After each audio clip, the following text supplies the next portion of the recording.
Welcome to another episode of Unscripted with Marilyn Morales. My next guest is someone who, and I'm going to put it in this way. I belong to a club that a lot of people don't want to belong to. Mothers who have lost children. So there's not a lot of us that are out there that are willing to talk about our experiences, that talk about the journey. But my next guest is one of those people who is part of this club that we really don't want to belong to, but here we are. Her name is Staci Manley, and I was connected to Staci by another mom who is a part of this club, and her name is Desiree Cruz. And she had shared with me, this is somebody who spoke at one of their events. Merge Worldwide is a company that Desiree Cruz and her husband, Jesse, are organizers of, and they help people to speak on stages. And she shared with me that you need to speak to this young lady. You guys have a lot of things in common. And she was so right. I got an opportunity to speak with Staci, felt instantly connected to her and her journey and her mission, and totally inspired.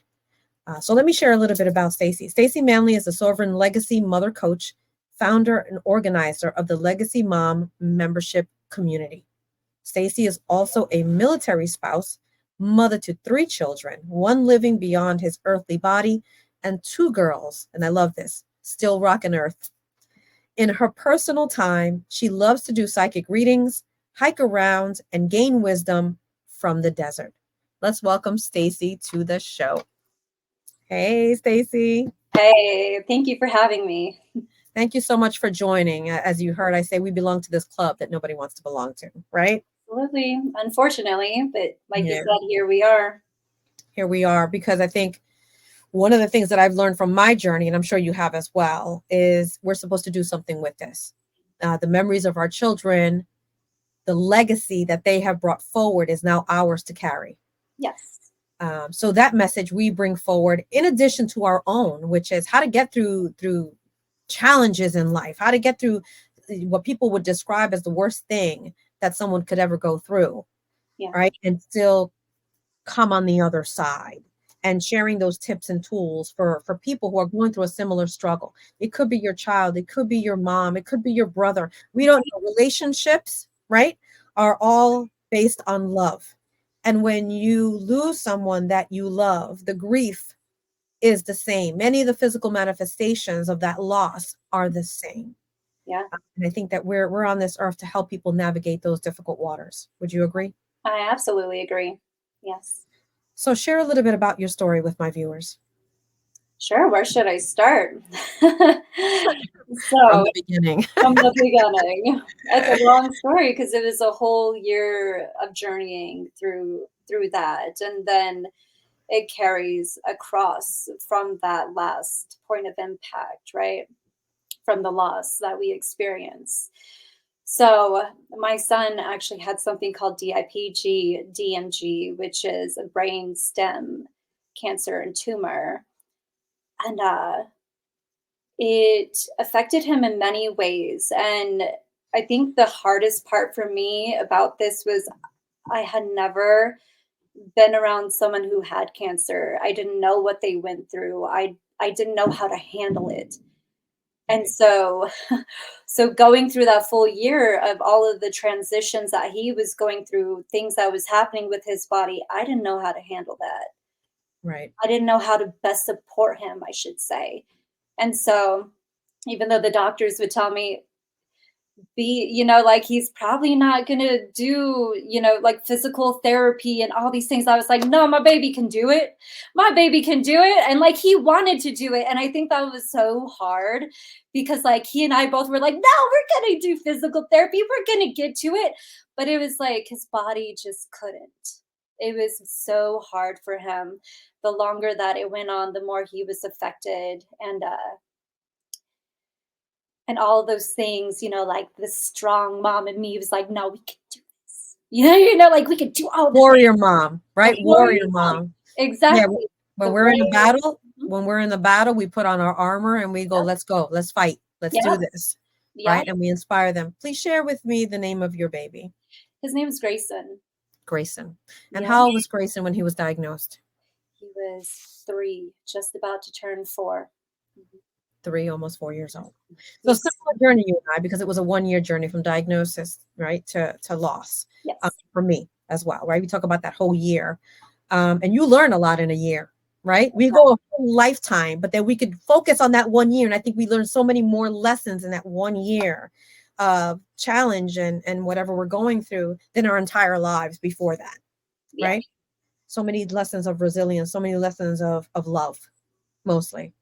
Um, and I want to know if this is true for you. I've always felt that when a child has cancer, the child doesn't have cancer, we have cancer. Yeah.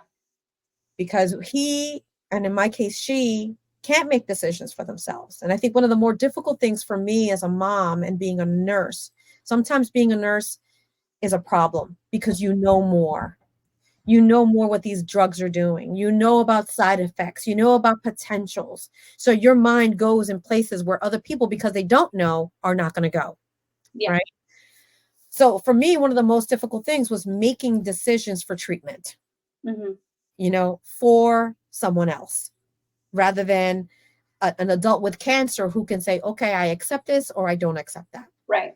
Was it similar for you? Absolutely. I think that was the hardest thing, for me as a mom, as a parent, is what is the best decision for my child? Is it going to be harming him? What can I do to offset the things that can cause harm? Also, I did a lot of research. I would stay up nights doing my research, and then during the day, it was taking care of the kids. So I Right. was up constantly. I got naps in when I could. I slept when I could, but a lot of it was that. Um, and it was incredibly challenging making decisions for my child because I felt like that put so much pressure on me to make all the right decisions because it's so important. Every decision felt so important because it was life or Yes. death, whether or not the outcome was going to be the letter, Right. right? Because Right. I remember that's I for remember me. every time a doctor would walk into the room, it was like you're bracing yourself Yeah. for what's going to come out of their mouths. And I know that at times I wasn't the best person, right? Um, because I was angry Yeah. that this was happening, that it was happening to her, that we were going through something like this. And I'm sure that the stages of grief, we talk about the stages of grief after loss, but there are stages of grief that's happening while they're still alive, Yeah. right? When we get that diagnosis that we have to go through, and anger is one of them. How do you think you were able to navigate some of those things? Hmm. Well, I'll tell you, I had not had anxiety or panic attacks for 3 straight years before his diagnosis. And the night that we realized what we were up against, it was just bam. It was just all over panic, anxiety attacks all over again, all the same type of symptomatic physical reactions that I was having before, I was starting to have again. Um, so to be able to get through those things and the anger, I think I felt anger more towards the end. I felt a lot more anger towards the end. Um, and I'll just be completely vulnerable and honest here. There was a point where, the warrior woman mom shifted into a different type of warrior mom. It shifted Yeah. into like, I'm soft for my baby, but I'm gonna fight these doctors. Yeah. That's kind of what started to happen. And that's when my anger started coming through because after they told me on my birthday, that was the suckiest day to ever tell me that my son was actively dying. And after that point, it was like they didn't care anymore. They're like, "Oh, our medication's not working. Nothing's working. Your son's dying. Good luck." Basically. And so when we Wow. would still come to them with problems like, "Hey, his abdomen is like swelling and we can't get it to stop." Like when we stopped feeding him, because he had a tube. So Right. whenever we stop that, we notice it kind of slows down and it goes away. But every time we feed him, it gets worse. Like we don't know what's going on. Right. My son was shitting himself constantly because in the hospital, after they took him off of dexamethasone, he stopped eating. He didn't want to eat. And so like I was sitting there like, baby, you gotta eat, baby, you gotta eat. And that's how we ended up with the tube. the feeding tube, was that Gotcha. he wasn't eating. And So we're for those that don't know what dexamethasone is, it's a steroid, Mhm. anti-inflammatory, a very strong steroid Yes. that people are put on. So I think that when he came off of dexamethasone, um, there was just a rage of inflammation that was Yes. causing all sorts of problems. So, and that happened twice. The first time he started coming off, we experienced that. He had hydrocephalus, he had to get the shunt in and everything, the whole shebang. And when he was on dexamethasone, it was all right. But when Hmm. he would come off, it would be the same thing. And I would tell the doctors, look, like this happened last time. How can we prevent it this time? Right. No answers. So we had to Hmm. experience it again. And then they finally put the tube in because then it was a worsened state again for him. But they never put him back on dexamethasone. And we didn't want to either because we wanted to Right. see, well, like, well, is it the dexamethasone? Is it something else? But it was the anger started coming in at that point because I'm like, look, fools, I told you we were probably going to experience this again. You didn't give me any preventative measures. You didn't tell me what I could do. You did not try to prevent this happening or lessen whatever effects that would be happening. You just didn't. Um, so that's when the trust of the doctors started diminishing.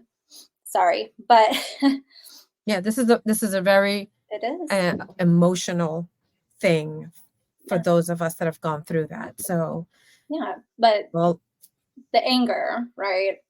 the anger fuels you now. You have to It does. advocate for your child. You have to advocate. Absolutely. Absolutely. So when they weren't doing anything, because he had pancreatic enzyme, like he wasn't digesting his food well because he had what do you call it? He had pancreatitis in the hospital after he Okay. stopped eating. So after he stopped eating, we went to the hospital. They put the tube in, but they had to because he was on the ketogenic diet. And that's something that we chose to try to assist him. Okay.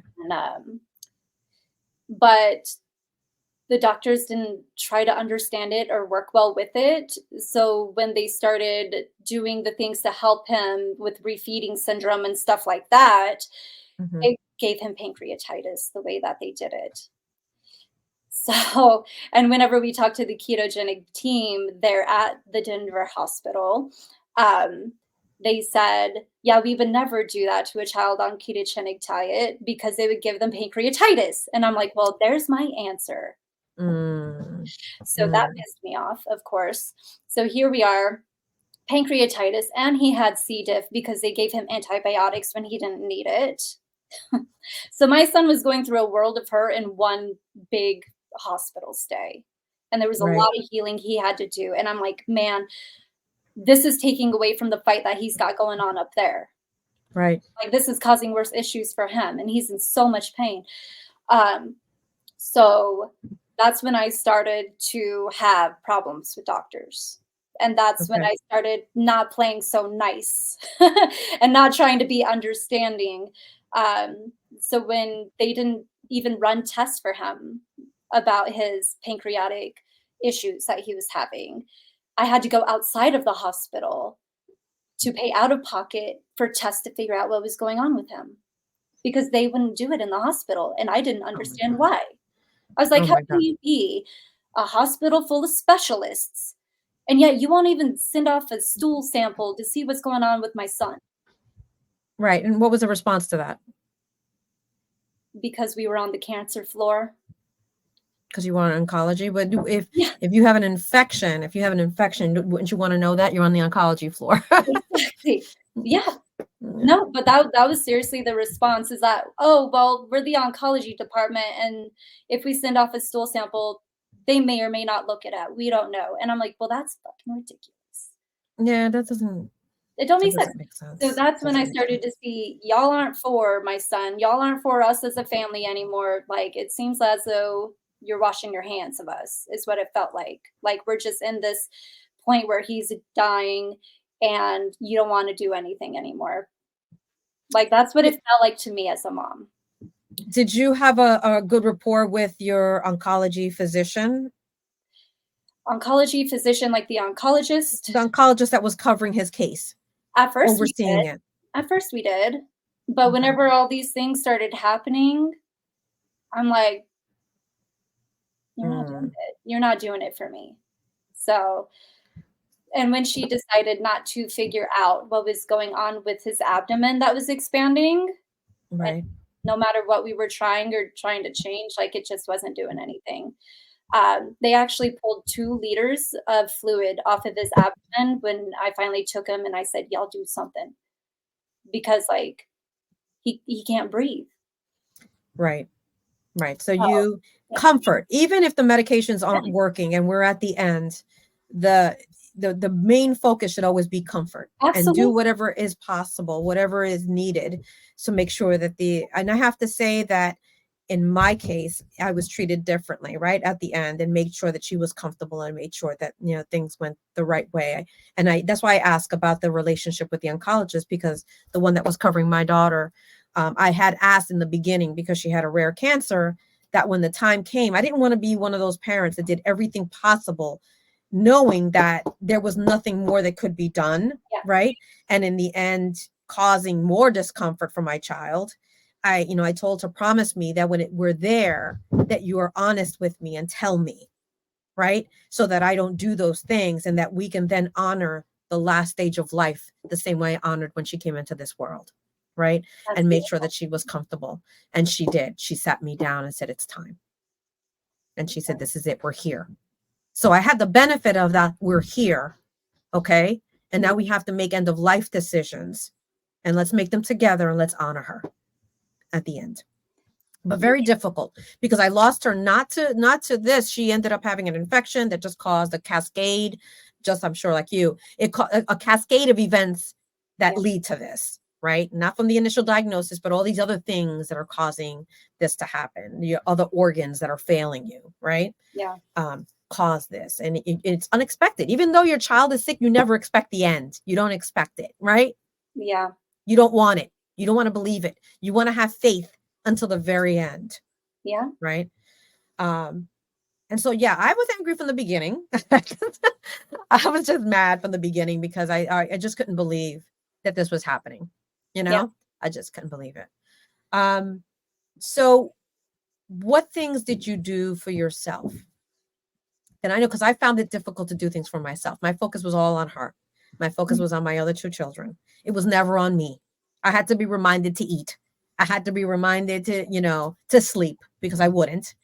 I did the same as you, researching in the middle of the night and getting very couple of hours where I could in between, just dealing with everything. But if you did do something for yourself, what did that look like?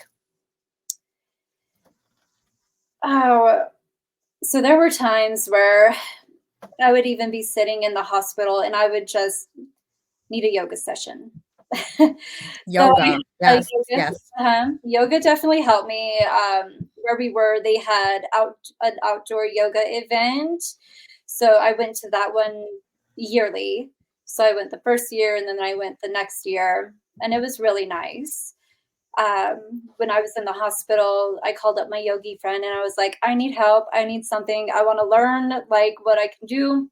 So she ended up getting on video call with me and guiding me through some yoga stuff.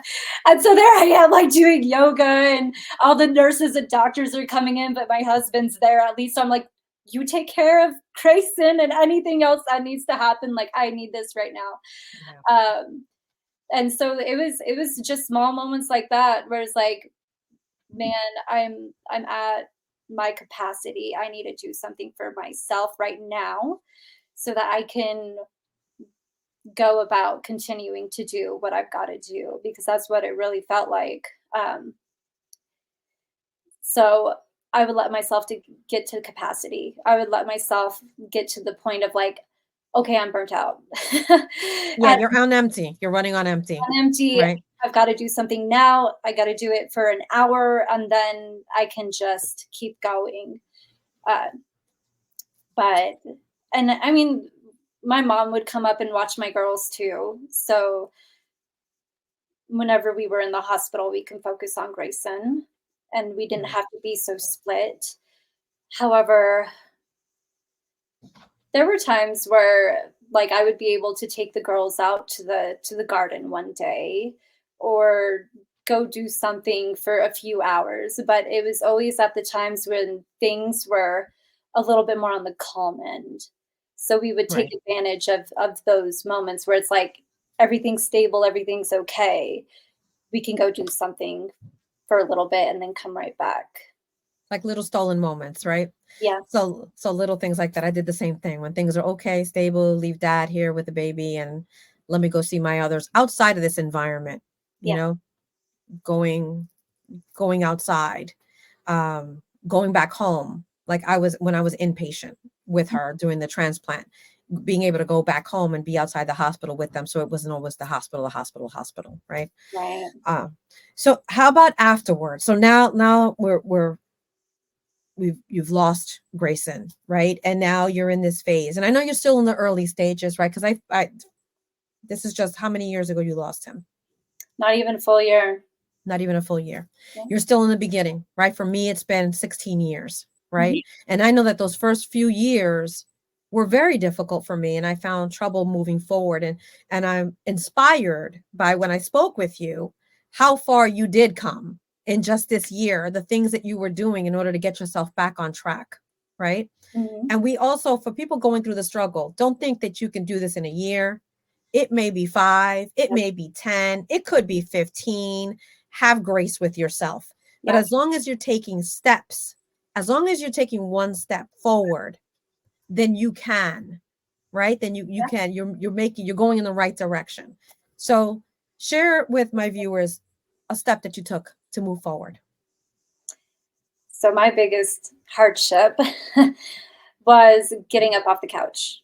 It Mm. was about 2 months solid of couch binge watching crime scene shows and just not existing to pick up the girls and, drop them off at school, pick them up. Maybe we could go do something outside because I'm the mom where I've got to still be present with them. But when they were off to school, it was just done. I'm just done. I just did not exist much. Um, Fortunately, people had food made for us and they would come drop it off in those first few weeks, which was super helpful because I honestly couldn't even remember a grocery list. Uh, Right, when I started to get up off the couch and try to function like for your daily stuff, your daily needs, I would forget why I'd even be at a grocery store. I'm like, I'm in this aisle, but I don't know what I came for. I right. don't know. So I dealt with brain fog, a lot of bad fog, Brain fog. brain Yeah, fog. I And still have it.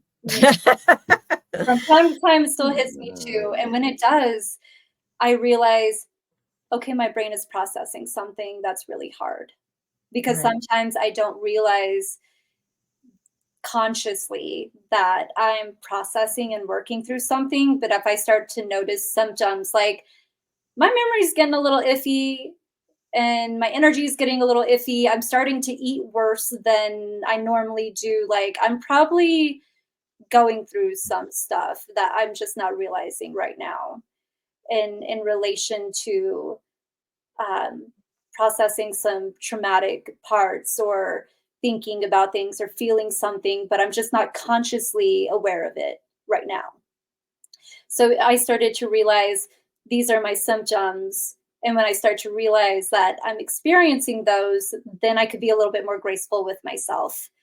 right, But it was a big process for me to start to trust myself, to even start to pick up back with work, whether it was going out to work or starting my business back up. I didn't know. I didn't know what was going to be possible for me at that right. time because I couldn't even remember appointments that I had in the calendar. I would be missing appointments left and right. I'm like, well, shit, I guess I better reschedule that one Yeah. because I didn't even remember. I didn't think I had anything going on this week. But that's how horribly my brain was affected. and my ability Absolutely. to continue to live after that, like, it was really challenging to start getting back into normal life after that loss. Absolutely. And that's why I say it's small steps, right? Baby steps, especially in the beginning. You want to honor that um we hurt so badly because we love so greatly, right? So we have to honor the love that we had and allow us to process it, and it's going to take a while. But as long as you're taking a step and you're doing a thing, right? Mhm. I know you shared with me hiking, right? That hiking Right? helped clear your mind of some of this, right? Getting into some Yeah, physical activity helped you as well, it right? did. Mhm. So, and the yoga, the hiking, things like that. Are always going to be helpful for those of you watching that you're thinking about what step can I take. For me, aromatherapy was huge, right? Mm, So I wasn't big into physical like you were. I wish I could, right? But my body just is not as was in great shape at the time. But there were things that I could do no matter what I was doing that would help me, right? So no matter where I was, if I was in the car, if I was anywhere, um, that I could do. Aromatherapy was huge for me, right? Because it transported my brain. yeah, It shifted from something to something else to give me a positive memory. So absolutely. something like that. Reading was huge for me. So, journaling, I didn't like to do too much, but I could read something that somebody else journaled, right? So that's the other side of journaling, is the reading somebody else's thoughts and Mhm. experiences. So books for me were huge, of mothers who had lost children, who Yeah. had gone through similar experiences and how they dealt with it and how they move forward.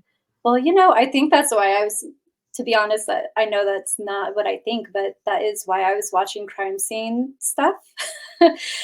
And here's the interesting part. Um, and it wasn't the shows that would like focus so much on the murders or what have you. It was more so the family side, what they Mm, experienced, how okay. they handled it, and stuff like that. So that is how I, in my own safe way, was able to learn from other people through crime scene shows. So That's interesting. That's a fun fact. there was this one father, and it just hit me, and I was like, "Oh my gosh, thank you." I just wanted to reach out and say thank you to that dad who shared his story, because what he said was exactly how I felt, as the Mhm. warrior mom and everything is like. And what he said, his daughter had went missing, and it had been months, and he was just like, Mm, "I'm just gonna keep putting out posters, I'm gonna keep looking for her, I'm not gonna stop, no matter what somebody says the likely outcome is going to be for her, like, she might be dead, right, but that doesn't mean that I'm gonna stop trying hard for my child." right, And I was like, "That's exactly how I felt," and I felt crazy for thinking or feeling that, because I'm like, "Should I have just stop trying? Should I have just, let go?" And later I no, ended up letting go, just kind of saying, okay, this is it. It's like my soul knew, but my mhm, human self wasn't ready. that's right, Okay. that's right, So when he said that, I was like, oh my gosh, that's exactly it. And to me, that brought about a sense of peace of like, Stacy, you weren't wrong. You were wrong for feeling or thinking that way or trying so hard despite what other people were saying to you. Like, you believed in your baby. You're not going to lose faith or hope, and they deserve to have that faith and hope coming from you. that's right. Amen. Absolutely, absolutely. That's why we are the warrior moms that we are, and this transcends even after the physical presence. Yeah. Their spirit lives on. I love that. Their Yes.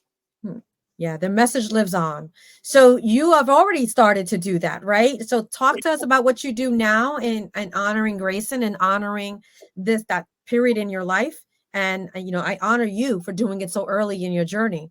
But share, what is it that you're doing today? Yes. So, what I'm doing today is a membership. And in this membership, it is for the mamas who are in this type of group that we don't want to be in, right? Yeah. But we are mamas who understand, and not a lot of people can understand that intensity that we've been through, the loss that we've been through. It doesn't translate the same for everybody who has lost somebody, whether it be a grandparent or, for me, losing a grandparent and losing a child was really different. There were different feelings. Absolutely. Absolutely. So, Every love that you lose is a different love, right? yes, I lost my mom in 2020 after losing Isabella, and I say very traumatic, both of them, right? I say I lost my past and my future. My mom being my past, my daughter being my future, right?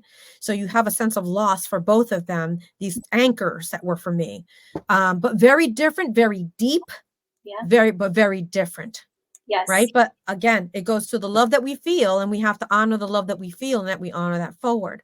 So absolutely. this membership is important because it is a group of people that we don't want to be in this group, but here we are, and we need community. Because one of the things that we have to identify is those around us that can support us when we're down, that Hmm. can inspire us to do more, to honor those people, whether it's your child, whether it's your parent, whether it's your brother, whether it's your spouse, Yeah, whether it's a boyfriend, it doesn't matter who, right?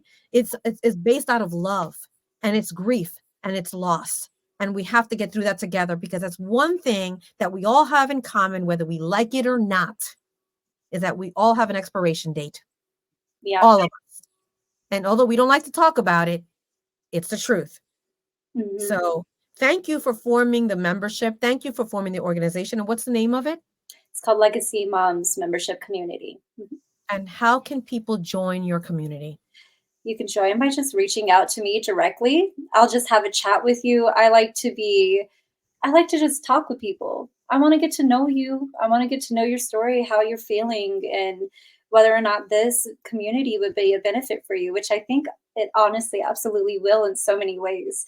We have speakers coming in and experiences that we're all going to share together. And I think that's the greatest thing, is that we're living life together, even beyond our loss and beyond our grief. And we're all very empowered in what it is that we're doing and what we're working towards. So it's more than just our grief and our loss. It's ourselves and what we're building after, and how we are building even while holding our children who have passed. That's right. This is finding purpose through our pain, Yeah. right? As we move forward to do that. How can people get a hold of you? They reach out to you. How can they get a hold of you? Directly through Facebook Messenger. Easy peasy. Easy peasy. Just look up Staci, Staci's name, friend her, reach out to her. This is important. If you are without community, this is the community that you want to be a part of. Staci is so heart centered. Just one conversation with her, I tell you, I felt a kinship. And of course, it's a membership that we have together that we don't want to be in, but here we are. And our purpose is to help those of you out there who are going through the same thing. We want to help you. We want to help you navigate through all of that. So certainly reach out to Staci, reach out to myself, so that we can get you right on the path that you need to be on. Staci, thank you once again for coming on my show. And if you can please share with my viewers, what is your definition of success? Hmm. I would say my biggest definition of success is allowing the people feel like they're at home, because oftentimes we just feel so scattered and so diverted in so many ways. But to have a place, have a person, have a community where you just feel like you're at home, where you can just be yourself and you can Yes, express yourself and you can build yourself from a genuine foundation, that to me is success. that's beautiful. Thank you. Thank you once again for being on this show. I look forward to having you back. I think there's a lot that we need to unpack here, a lot of help that we can do to people out there. So I would love to have you back on the show. Well, I'd love to come back. So thank you. Mhm. Thank you. So, and for my viewers, I will see you next time.